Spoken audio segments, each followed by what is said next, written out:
प्रभो धवळेश्वराय नमो नमः। दीपं यदि परं ब्रह्म दीपं यदि जनार्दनः दीपहरतु मे पापो प्रातः दीप नमस्तुते। प्रभु धवळेश्वराय नमः। करचरणकृतं वः कायजं कर्मजं वः श्रवणनयनतं वा मानसं वा पराधं विहितं वा सर्वमेतत्क्षमास्वं। जय जय करुणाब्दे श्री महादेव शंभो। आहे धवळेश्वर महाप्रभु संसार सुखी रखंतु।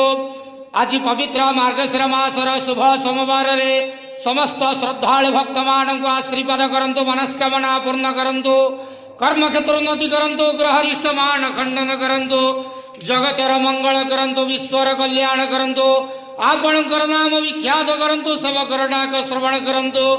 बाबा धवळेश्वराय नमो नमः। संसार सुखी रखंतु, आनंद के वार हरि बोलो।